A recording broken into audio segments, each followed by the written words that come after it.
ദൈവനാമത്തിന് മഹത്വം ഉണ്ടായിരിക്കട്ടെ. മലങ്കര കാത്തലിക് TV സംപ്രേഷണം ചെയ്യുന്ന സന്തോഷത്തിൻ്റെ സദ്വാർത്തയുടെ 85-ാം എപ്പിസോഡിലേക്ക് ഏവർക്കും ഹൃദയപൂർവ്വം സ്വാഗതം. ഇന്ന് പെന്തിക്കോസ്തി ഞായർ. കർത്താവായ യേശുവിൻ്റെ രക്ഷാകരമായ പീഡാനുഭവത്തിനും മരണത്തിനും ഉത്ഥാനത്തിനും ശേഷം അവിടുന്ന് സ്വർഗാരോഹണം ചെയ്തു എന്നുള്ള വിശ്വാസസത്യം സഭ പ്രഘോഷിച്ചു, ആഘോഷിച്ചു.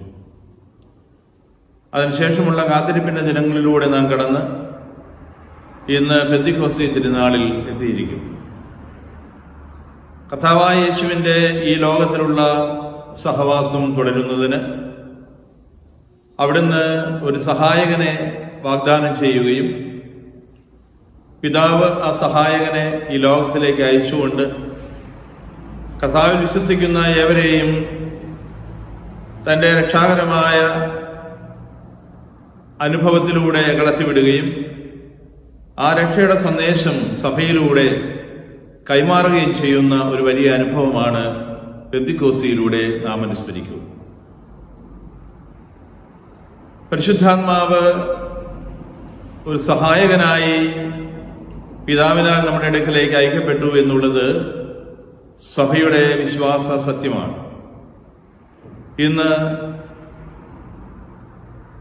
സഭ നമുക്ക് പരിചിന്തനത്തിനായി തരുന്ന വേദഭാഗം വിശുദ്ധ യോഹന്നാൻ എഴുതിയ സുവിശേഷം 14-ാം അധ്യായം 15 മുതൽ 24 വരെയുള്ള വചനഭാഗമാണ്.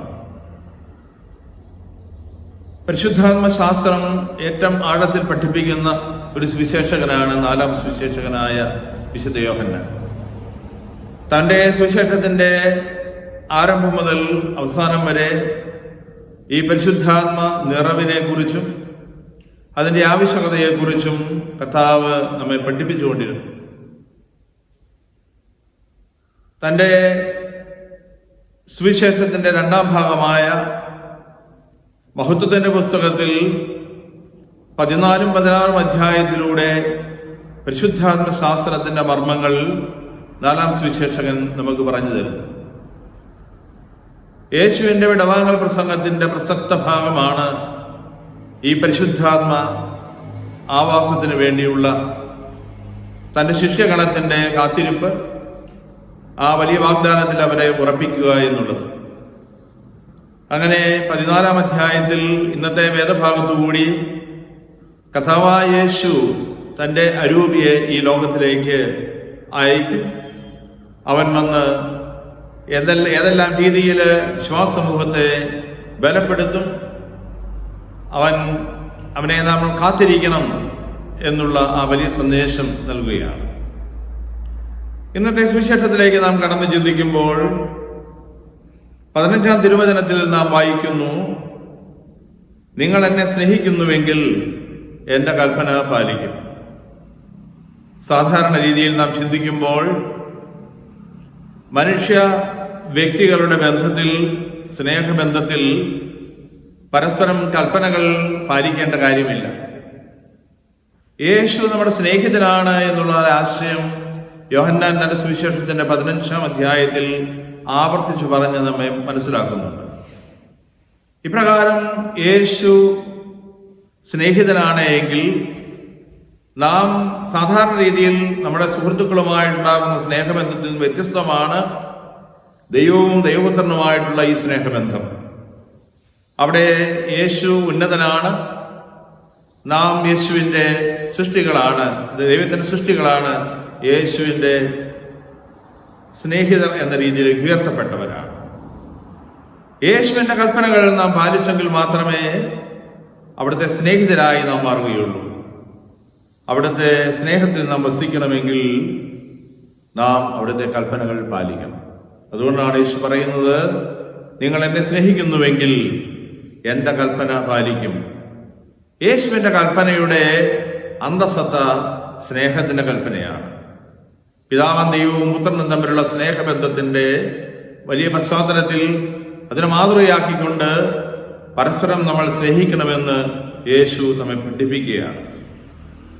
നമുക്കറിയാം, നിങ്ങൾ എൻ്റെ സ്നേഹിതരാണെന്ന്, നിങ്ങൾ പരസ്പരം സ്നേഹിക്കുന്നത് വഴി നിങ്ങൾ എൻ്റെ ശിഷ്യരാണെന്ന് ഈ ലോകം അറിയണം. ഇതാണ് കർത്താവ് തൻ്റെ ശിഷ്യഗണത്തോട് പറയുന്ന തിരുവചനം.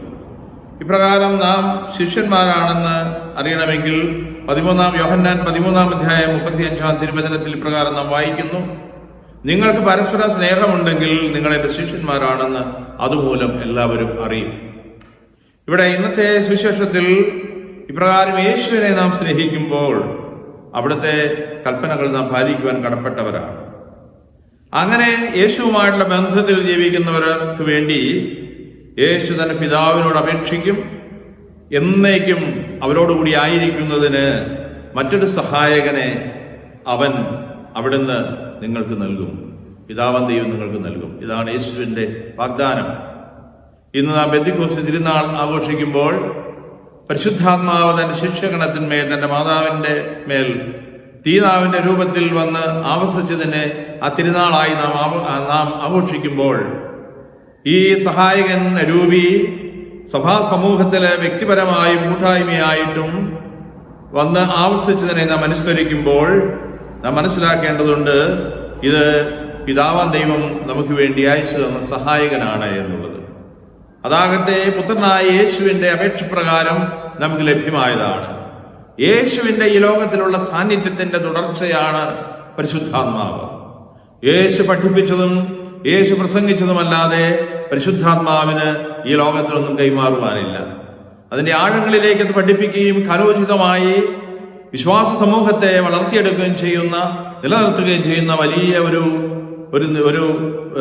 കർത്തവ്യമാണ് പരിശുദ്ധാത്മാവിന് ഈ ലോകത്തിലെ സഭയിൽ നിർവഹിക്കുവാനുള്ളത്. അങ്ങനെ പാരക്കലീത്ത എന്ന വാക്കാണ് ഇവിടെ ഉപയോഗിക്കുക, സഹായകൻ എന്നതിന്. ഞാൻ കഴിഞ്ഞ ആഴ്ചയിൽ സൂചിപ്പിച്ചതുപോലെ അടുത്തേക്ക് വിളിക്കപ്പെട്ടവൻ, അതാണ് പാരക്കലീത്ത എന്നുള്ള വാക്കിന്റെ അർത്ഥം. പാരകലയോ, ഈ അടുത്ത്, നിയർനെസ്. അതുപോലെ വിളിക്കപ്പെട്ടവൻ, അടുത്തേക്ക് വിളിക്കപ്പെട്ടവൻ, അടുത്തായിരിക്കുന്നവൻ നമുക്ക് സഹായകനായിരിക്കണം. പരിശുദ്ധാത്മാവ് നമ്മുടെ കൂടെ, നമ്മുടെ സഹവാസിയായിട്ടുണ്ടെങ്കിൽ നമുക്കെപ്പോഴും സഹായകനായി അവിടുന്ന് പ്രവർത്തിക്കും. അതാണ് യേശു ഈ ശിഷ്യന്മാരെ ബോധ്യപ്പെടുത്തുന്ന കാര്യം. ഈ സത്യാത്മാവിനെ സ്വീകരിക്കുവാൻ ഈ ലോകത്തിന് സാധിക്കുകയില്ല. കാരണം അതവനെ കാണുകയോ അറിയുകയോ ചെയ്യുന്നില്ല. ഈ ലോകം എന്നുള്ളത് കൊണ്ട് യേശു ഉദ്ദേശിക്കുന്നത് കർത്താവിന്റെ ശിഷ്യഗണത്തിന് പുറത്തുള്ള ഒരു കൂട്ടായ്മയാണ്. യേശുവിനെ വിശ്വസിക്കാത്തവരുടെ സമൂഹമാണ് ലോകം എന്നതുകൊണ്ട് ഇവിടെ വിവക്ഷിക്കുക. കോസ്മോസ് എന്ന വാക്ക് ഇവിടെ ഉപയോഗിച്ചിരിക്കുന്നു. ലോകം എന്നുള്ളത് ലോകവും ലൗകികമായ ചിന്തകളും കർത്താവിന്റെ വിശ്വാസത്തിന് പുറത്താണ്. അങ്ങനെയുള്ളവർക്ക് യേശു അയക്കുന്ന, പിതാവ് അയക്കുന്ന സഹായകനെ കാണുവാനോ മനസ്സിലാക്കുവാനോ സ്വീകരിക്കുവാനോ സാധിക്കുന്നില്ല എന്ന് യേശു പറയുന്നു. എന്നാൽ നിങ്ങൾ അവനെ അറിയുന്നു. കർത്താവിന്റെ ശിഷ്യഗണം, കർത്താവിലുള്ള വിശ്വാസ സമൂഹം പരിശുദ്ധാത്മാവിനെ തിരിച്ചറിയുന്നു. എന്നാൽ കാരണം അവൻ നിങ്ങളോടൊത്ത് വസിക്കുന്നു. പരിശുദ്ധാത്മാവ് നമ്മോടൊപ്പം വസിക്കുന്നു എന്ന് കർത്താവ് നമ്മെ പഠിപ്പിക്കുന്നു. പൗലോസ് അപ്പോസ്തലൻ തന്റെ ലേഖനത്തിൽ ആവർത്തിച്ചു പറയുന്ന ഒരു കാര്യമാണിത്. പരിശുദ്ധാത്മാവ് നമ്മിൽ വസിക്കുന്നു എന്നുള്ളത്. നാം ദൈവത്തിന്റെ വാസസ്ഥലമായി മാറും എന്ന് കൊറിന്തോസുകാർക്ക് എഴുതിയ 2-ാം ലേഖനം 6-ാം അധ്യായം 16-ാം തിരുവചനത്തിൽ നാം വായിക്കുന്നുണ്ട്. നമ്മൾ ജീവിക്കുന്നു, ദൈവത്തിന്റെ ആലയമാകുന്നു എന്ന്, നാം ജീവിക്കുന്ന ദൈവത്തിന്റെ ആലയമാകുന്നു എന്ന് കൊറിന്തോസുകാർക്ക് എഴുതിയ ലേഖനത്തിലൂടെ പൗലോസ് അപ്പോസ്തലൻ നമ്മൾ പഠിപ്പിക്കുന്നു. വീണ്ടും എഫേസ്യർക്കാർക്ക് എഴുതിയ ലേഖനം 2-ാം അധ്യായം 22-ാം തിരുവചനത്തിൽ നാം ഇപ്രകാരം വായിക്കുന്നു: നാം പരിശുദ്ധാത്മാവിൽ ദൈവത്തിന്റെ വാസസ്ഥലമായി അവനിൽ പണി കഴിപ്പിക്കപ്പെട്ടിരിക്കുന്നു. സഭ എന്ന രീതിയിൽ വിശ്വാസ കൂട്ടായ്മ പരിശുദ്ധാത്മാവിൽ ദൈവത്തിന്റെ വാസസ്ഥലമായി ചേർന്ന് നിന്ന് അവനിൽ പണി കഴിപ്പിക്കപ്പെട്ട സമൂഹമാണ്. അതുകൊണ്ടാണ് ഇന്നത്തെ വേദഭാഗത്ത് നാം പ്രത്യേകമായിട്ട് വായിക്കുക, നാം മനസ്സിലാക്കുക, അവൻ നിങ്ങളോടൊത്ത് വസിക്കുന്നു, നിങ്ങളിൽ ആയിരിക്കുകയും ചെയ്യുന്നു. ഞാൻ നിങ്ങളെ അനാഥനായി വിടുകയില്ല. വിശുദ്ധ മത്തായിയുടെ സുവിശേഷം 28-ാം അധ്യായം 20-ാം തിരുവചനത്തില് നാം വായിക്കുന്നുണ്ടല്ലോ, നിങ്ങളെ ഞാൻ ലോകാവസാനത്തോളം നിങ്ങളോടൊപ്പം ഞാൻ വസിക്കുമെന്ന്. ഒരിക്കലും നമ്മളെ ഒറ്റയ്ക്കാക്കിയിട്ട് അനാഥരാക്കിയിട്ട് ദൈവം കടന്നു പോവുകയില്ല. അവിടുത്തെ നിരന്തരമായ സഹവാസം, അവിടുത്തെ കൂട്ടായ്മ നമ്മളെ അനാഥരായി വിടുവാനുള്ള അവസ്ഥയിലേക്ക് മാറ്റുകയില്ല. അതുകൊണ്ട് ആ വലിയ ദൈവത്തിന്റെ വാസം, ദൈവത്തിന്റെ സഹവാസം അവിടെ നിന്ന് വാഗ്ദാനം ചെയ്യുകയാണ് ഈ പെന്തിക്കോസ്ത് തിരുനാളിലെ തിരുവചനത്തിലൂടെ. അല്പസമയം കൂടി കഴിഞ്ഞാൽ പിന്നെ ലോകം എന്നെ കാണുകയില്ല. കാരണം യേശു ഈ ലോകത്തിൽ നിന്നും കടന്നു പോകുന്നതിന് മുമ്പ്, പീഡാനുഭവത്തിലൂടെ, മരണത്തിലൂടെ ഈ ലോകത്തിൽ നിന്നും കടന്നു പോകുന്നതിന് മുമ്പ് പറഞ്ഞ തിരുവചനങ്ങളാണ്. അതുകൊണ്ടാണ് പറയുക, അല്പസമയം കൂടി കഴിഞ്ഞാൽ പിന്നെ ലോകം എന്നെ കാണുകയില്ല, എന്നാൽ നിങ്ങൾ എന്നെ തുടർന്ന് കാണും. യേശുവിന്റെ പുനരുത്ഥാനവും അവിടുത്തെ സ്വർഗാരോഹണവും അവിടുത്തെ രണ്ടാമത്തെ വരവിനുള്ള നോക്കിപ്പാർക്കലും ഒക്കെ സഭയുടെ വിശ്വാസത്തിന്റെ ഭാഗമാണ്. പരിശുദ്ധാത്മാവിന്റെ നിറവിൽ വസിക്കുന്ന സഭ വിശ്വാസികളുടെ വലിയ ഒരു അനുഭവമാണ്. അങ്ങനെയെങ്കിൽ നിങ്ങൾ എന്നെ കാണും, ഞാൻ ജീവിക്കുന്നു, ജീവിക്കുന്നവനായ ദൈവം പരിശുദ്ധാത്മാവിലൂടെ നമ്മിൽ വസിച്ചുകൊണ്ടിരിക്കുകയാണ്. ഞാൻ എൻ്റെ പിതാവിലും നിങ്ങൾ എന്നിലും ഞാൻ നിങ്ങളിലുമാണെന്ന് ആ ദിവസം നിങ്ങൾ തിരിച്ചറിയും. ത്രിത്വത്തിന്റെ സഹവാസമാണിത്. പിതാവും പുത്രനും തമ്മിലുള്ള ബന്ധം, അതുപോലെ തന്നെ പുത്രനും വിശ്വാസികളും തമ്മിലുള്ള ബന്ധം. ഈ ബന്ധമാണ് പരസ്പരമുള്ള സ്നേഹബന്ധം. നമുക്കറിയാമോ, യോഹന്നാന്റെ ലേഖനം, 1 അധ്യായം 1 മുതലുള്ള തിരുവചന ഭാഗത്ത് ഇപ്രകാരമുള്ള ഒരു കൂട്ടായ്മയെ കുറിച്ച് യോഹന്നാൻ ശ്ലീഹ പറയുന്നുണ്ട്. അവിടെ ഫെലോഷിപ്പ്, ഈ കൂട്ടായ്മ പിതാവും പുത്രനും തമ്മിലുള്ള ബന്ധത്തിന്റെ മറ്റൊരു പതിപ്പായിട്ട് പുത്രനും വിശ്വാസികളും തമ്മിൽ, ശിഷ്യന്മാരും തമ്മിലും വിശ്വാസികൾ തമ്മിലും ഉണ്ടാകുമെന്നുള്ളത് അവിടെ പറയുന്നുണ്ട്. ഇപ്രകാരം പരിശുദ്ധ ത്രിത്വത്തിന്റെ സഹവാസം വിശ്വാസികളിൽ വാഗ്ദാനം ചെയ്യപ്പെടുന്ന വേദഭാഗമാണിത്. നിങ്ങൾ എൻ്റെ കൽപ്പനകൾ സ്വീകരിക്കുകയും പാലിക്കുകയും ചെയ്യുകയാണെങ്കിൽ നിങ്ങൾ എൻ്റെ സ്നേഹിതരാണ്. അവിടെ നേരത്തെ ആവർത്തിച്ച് പറഞ്ഞതുപോലെ കർത്താവിൻ്റെ കൽപ്പനകൾ ആചരിച്ചുകൊണ്ട് അവിടുത്തെ സ്നേഹിതരായി മാറുവാൻ നമുക്ക് സാധിക്കും. വിശുദ്ധ യോഹന്നാന്റെ സുവിശേഷം 15 അധ്യായം 13 മുതൽ 16 വരെയുള്ള വചനഭാഗത്തു കൂടി കർത്താവ് നമ്മെ പഠിപ്പിക്കുന്നുണ്ട്. അവിടുന്ന് നമ്മുടെ സ്നേഹബന്ധത്തിലാണ് എന്ന്. നിങ്ങളെ ഞാൻ ഇനി മേലിൽ ദാസരെന്ന് വിളിക്കുകയില്ല, കാരണം ദാസൻ യജമാനം ചെയ്യുന്നതെന്ന് അറിയുന്നില്ല. നിങ്ങളെ മറിച്ച് സ്നേഹിതരെന്ന് വിളിക്കുന്നു. അതുകൊണ്ട് നിങ്ങളെ വെളിപ്പെടുത്തുന്നതിന്റെ പശ്ചാത്തലത്തിൽ, പിതാവിൽ നിന്ന് കേട്ടതെല്ലാം നിങ്ങൾക്ക് വെളിപ്പെടുത്തി തരുന്നതിന്റെ പശ്ചാത്തലത്തിൽ നിങ്ങൾ എൻ്റെ സ്നേഹിതരാണെന്ന് കണക്കാക്കപ്പെടുന്നു. വീണ്ടും, നിങ്ങൾ എൻ്റെ കൽപ്പനകൾ പാലിച്ചാൽ നിങ്ങൾ എൻ്റെ സ്നേഹിതരാണ്. സ്നേഹത്തിന് വേണ്ടി ജീവൻ ബലി കഴിക്കുന്നതിനേക്കാൾ വലിയ സ്നേഹമില്ല. യേശു ശിഷ്യഗണത്തിന് വേണ്ടി, വിശ്വാസികൾ സമൂഹത്തിന് വേണ്ടി ജീവൻ ബലി കഴിച്ചുകൊണ്ട് നമ്മുടെ സ്നേഹവലയത്തിലേക്ക് കടന്നു വന്നു. ഇപ്രകാരം യേശുവിനെ സ്നേഹിക്കുന്നവരെ പിതാവും സ്നേഹിക്കും. ഞാനും അവരെ സ്നേഹിക്കുകയും എന്നെ അവൻ വെളിപ്പെടുത്തുകയും ചെയ്യും. യേശുവിന്റെ ശിഷ്യഗണത്തിന്, യേശുവിന്റെ വിശ്വാസ സമൂഹത്തിന് അവിടെ നിരന്തരം വെളിപ്പെടുത്തിക്കൊണ്ടിരിക്കും. അതാണ് ഇന്നത്തെ വേദഭാഗത്തു കൂടി കർത്താവ് വാഗ്ദാനം ചെയ്യുക. എൻ്റെ പിതാവ് അങ്ങനെയുള്ളവരെ സ്നേഹിക്കും, ഞാനും അവരെ സ്നേഹിക്കും, അവർക്ക് വേണ്ടി എന്നെ തന്നെ വെളിപ്പെടുത്തും. ദൈവത്തിന്റെ ഹിതം വെളിപ്പെടുത്തി തരുന്നത് പരിശുദ്ധാത്മാവാണ്. കർത്താവിന്റെ യുഗം കഴിഞ്ഞ് പരിശുദ്ധാത്മ യുഗത്തിലാണ് സഭ ജീവിക്കുക. ഈ പരിശുദ്ധാത്മാവാണ് ഓരോ വിശ്വാസിയെയും നയിക്കുക, വിശ്വാസ സമൂഹത്തെ നയിക്കുക. അങ്ങനെയെങ്കിൽ നമുക്ക് കാലോചിതമായി വിശ്വാസ കൂട്ടായ്മയിൽ വളരുവാനുള്ള വലിയ ബലം തരുന്ന അരൂപിയെ കുറിച്ചാണ് യേശു ഇവിടെ പറയുക. അവിടുന്ന് നമുക്ക് വെളിപ്പെടുത്തി തന്നുകൊണ്ടിരിക്കും. ഈ സമയത്ത് യൂദാസ് എന്ന സ്ലീഹ യേശുവിനോട് പറഞ്ഞ, കർത്താവേ, നീ നിന്നെ ഞങ്ങൾക്ക് വെളിപ്പെടുത്തുവാൻ പോകുന്നു, എന്നാൽ ലോകത്തിന് വെളിപ്പെടുത്തുകയില്ല എന്ന് പറഞ്ഞത് എന്താണ്? ഒരു മാനുഷികമായ ഒരു അറിവില്ലായ്മ അല്ലെങ്കിൽ വ്യക്തതയില്ലായ്മയാണ് യൂദാസിനെ ഇപ്രകാരം ഒരു ചോദ്യം ഉന്നയിക്കുവാൻ പ്രേരിപ്പിച്ചത്. യേശു പ്രതിവചിക്കുകയാണ്, എന്നെ സ്നേഹിക്കുന്നവൻ എൻ്റെ കൽപ്പന, എൻ്റെ വചനം പാലിക്കും. അപ്പോൾ എൻ്റെ പിതാവ് അവനെ സ്നേഹിക്കുകയും ഞങ്ങൾ അവൻ്റെ അടുത്ത് വന്ന് അവനിൽ വാസമുറപ്പിക്കുകയും ചെയ്യും. പരിശുദ്ധാത്മാവ് മാത്രമല്ല, പരിശുദ്ധത്വം വസിക്കുന്ന വ്യക്തിയാണ് ഒരു ക്രിസ്ത്യാനി. അതുകൊണ്ടാണ് ഓരോ ക്രിസ്ത്യാനിയെയും മാമോദീസ എന്ന കൂദാശ വഴി സഭാ കൂട്ടായ്മയിലേക്ക് നാം ക്ഷണിക്കുമ്പോൾ സഭ പറയുന്നത് പിതാവിന്റെയും പുത്രന്റെയും പരിശുദ്ധാത്മാവിന്റെയും നാമത്തിൽ ഇന്ന വ്യക്തി മാമോദീസ മുഖപ്പെടുന്നു, അല്ലെങ്കിൽ നിത്യജീവനിലേക്ക് മുദ്ര കുത്തപ്പെടുന്നു എന്ന്. ക്രിസ്തീയ കൂട്ടായ്മയിൽ കടന്നു വരുന്നവര് പരിശുദ്ധത്വത്തിന്റെ ആവാസത്തിന് വിധേയരാണ്. പരിശുദ്ധത്വം നമ്മിൽ വസിക്കുന്നു. ദൈവം നമ്മിൽ വസിക്കുമ്പോൾ നമ്മുടെ ചിന്തകളും നമ്മുടെ വാക്കുകളും നമ്മുടെ പ്രവൃത്തികളും ദൈവത്തിന് ഉചിതമാകണം എന്നുള്ളത് സാമാന്യ രീതിയിൽ മനസ്സിലാക്കുന്ന കാര്യമാണ്. അതുകൊണ്ട് യേശു പറയുകയാണ്, നിങ്ങൾ എൻ്റെ കൽപ്പനകൾ പാലിച്ച് നിങ്ങൾ ജീവിക്കണം. പരിശുദ്ധത്വം അങ്ങനെയുള്ളവരിൽ ഞാൻ പരിശുദ്ധത്വം വന്ന് വസിക്കും. അപ്പോൾ എൻ്റെ പിതാവ് അവനെ സ്നേഹിക്കും, ഞങ്ങൾ അവൻ്റെ അടുത്ത് വന്ന് അവൻ വാസമുറപ്പിക്കുകയും ചെയ്യും.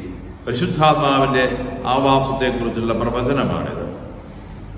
പിതാവും പുത്രനും പരിശുദ്ധാത്മാവും ഒരു ക്രിസ്ത്യാനിയിൽ വസിക്കുമെന്നുള്ളതിന്റെ ഉറപ്പാണ് ഈ വചനഭാഗത്ത് കൂടി തരിക. എന്നെ സ്നേഹിക്കാത്തവനോ എൻ്റെ വചനങ്ങൾ പാലിക്കുന്നില്ല. യേശുവിനെ സ്നേഹിക്കാത്തവൻ അവിടുത്തെ കൽപ്പനകൾ പാലിക്കുന്നില്ല. എൻ്റെ വചനങ്ങൾ നിങ്ങൾ ശ്രവിക്കുന്ന ഈ വചനം എൻ്റേതല്ല, എന്നെ അയച്ച പിതാവിൻ്റെതാണ്. പിതാവിന്റെ വാഗ്ദാനമാണ് പുത്രൻ ഇപ്പോൾ നാമുമായി കൈമാറുക. സ്നേഹമുള്ളവരെ, ഇന്ന് ഈ പെന്തിക്കോസ്ത് തിരുനാൾ നാം ആചരിക്കുമ്പോൾ പരിശുദ്ധാത്മാവ് ആദിമ ക്രിസ്തീയ കൂട്ടായ്മയിൽ ശിഷ്യഗണത്തിന്മേൽ മാതാവിനുമേൽ തീനാവിന്റെ രൂപത്തിൽ വന്ന് ആവർത്തിച്ചപ്പോൾ അവർക്ക് ദൈവികമായ ശക്തി ലഭിച്ചു എന്നുള്ളത് അപ്പസ്തോല നടപടി 2-ാം അധ്യായത്തിൽ നാം വായിക്കുന്നുണ്ട്. വിശുദ്ധ ലൂക്കായുടെ സുവിശേഷം അവസാനിക്കുന്നിടത്ത് പറയുന്നത്, ഉന്നതത്തിൽ നിന്നും ശക്തി പ്രാപിക്കുന്നതുവരെ നിങ്ങൾ ഈ നഗരം വിട്ടുപോകരുത്. അവര് പരിശുദ്ധമായ ജെറുസലേം ദേവാലയത്തിൽ പ്രാർത്ഥനയിൽ മുഴുകിയിരുന്നപ്പോൾ പരിശുദ്ധാരൂപി അവരുടെ മേൽ വന്ന് ആവസിച്ചു. അവരിലുണ്ടായ വ്യത്യാസം, അവരിലേക്ക് പകർത്തപ്പെട്ട ശക്തി, അതിനെക്കുറിച്ച് നമുക്ക് മനസ്സിലാക്കുവാൻ അപ്പസ്തോല നടപടി 2-ാം അധ്യായം വായിച്ചാൽ മതി. ഓരോ വിവിധ നാടുകളിൽ നിന്ന് വന്നവര് അവരവരുടെ ഭാഷയിൽ പത്രോസിന്റെ പ്രസംഗം മനസ്സിലാക്കി. ദൈവികമായ ശക്തി അവരിലേക്ക് പകർത്തപ്പെട്ടു. ഇപ്രകാരം കർത്താവിൽ വിശ്വസിക്കുന്ന ഈ കൂട്ടായ്മയിൽ പരിശുദ്ധാത്മാവ് നിരന്തരം വസിക്കും. ഇന്ന് പെന്തിക്കോസ്ത് തിരുനാൾ നാം ആഘോഷിക്കുമ്പോൾ മാമോദീസ എന്ന കൂദാശ വഴിയായിട്ട് പരിശുദ്ധത്വത്തിന്റെ ആവാസം ഏറ്റുവാങ്ങിയ ക്രൈസ്തവരായ നമുക്ക് നമ്മുടെ മാമോദീസായുടെ വ്രതങ്ങളെ ഒരിക്കൽ കൂടി നവീകരിക്കാം. മാമോദീസായുടെ അനുഭവങ്ങളും കൃപാവരവും നമുക്ക് വീണ്ടും ഒന്നുകൂടി നമുക്ക് അനുസ്മരിക്കാം. ഇന്നത്തെ പെന്തിക്കോസ്ത് തിരുനാളിൽ പരിശുദ്ധത്വത്തിന്റെ ആവാസത്തിന് നമ്മെ തന്നെ നമുക്ക് സമർപ്പിക്കാം. കർത്താവ് വാഗ്ദാനം ചെയ്തതുപോലെ പരിശുദ്ധാത്മാവ് നിരന്തരം നമ്മിൽ വസിക്കുന്നു. പിതാവാം ദൈവം നമ്മിൽ വസിക്കുന്നു. അങ്ങനെ വസിക്കുന്നവരിൽ പുത്രനും തുടർന്ന് വസിക്കുന്നു. ലോകാവസാനത്തോളം താൻ വസിക്കുമെന്നുള്ള വാഗ്ദാനം അനുസരിച്ച്. സ്നേഹമുള്ളവരെ, ഈ പെന്തിക്കോസ്ത് തിരുനാളിന്റെ എല്ലാവിധമായ അനുഗ്രഹങ്ങളും നമുക്ക് കർത്താവിൽ നിന്ന് പ്രാപിക്കാം. അവിടുന്ന് നമ്മിൽ വസിക്കുന്നു, നമ്മെ ചൈതന്യവാന്മാരാക്കുന്നു. ഈ രീതിയിൽ കർത്താവിന്റെ രൂപിയാല്, ദൈവ ത്രിത്വത്തിന്റെ ശക്തിയാല് ശക്തീകരിക്കപ്പെട്ട ഒരു സമൂഹമായിട്ട്, ദൈവത്തെ സ്നേഹിക്കുന്ന ഒരു സമൂഹമായിട്ട്, ദൈവത്തിന്റെ വാസം അനുഭവിക്കുന്ന ഒരു സമൂഹമായിട്ട് നമുക്ക് മാറാം. അവിടെ നിന്നും സഹായകനായിട്ട് നമ്മോട് കൂടി ആയിരിക്കട്ടെ. ജീവിതത്തിന്റെ ഓരോ അവസരത്തിലും പരിശുദ്ധാത്മാവ് ബലപ്പെടുത്തുന്ന ഒരു അനുഭവത്തിലേക്ക് നമുക്ക് വളരാം. ആ രൂപിയെ സ്വീകരിക്കുന്നവർക്ക് കർത്താവിൽ ജീവിക്കുവാനുള്ള ആ സന്തോഷം അനുഭവിക്കുവാൻ സാധിക്കട്ടെ. പെന്തിക്കോസ്ത് തിരുനാളിന്റെ എല്ലാവിധ മംഗളങ്ങളും ഈ കൂട്ടായ്മയിൽ എന്നെ ശ്രവിക്കുന്ന എല്ലാവർക്കും ദൈവനാമത്തിൽ നേരുന്നു. ദൈവം നാം ഏവരെയും സമർത്ഥമായിട്ട് അനുഗ്രഹിക്കട്ടെ. പിതാവിന്റെയും പുത്രന്റെയും പരിശുദ്ധാത്മാവിന്റെയും നാമത്തിൽ.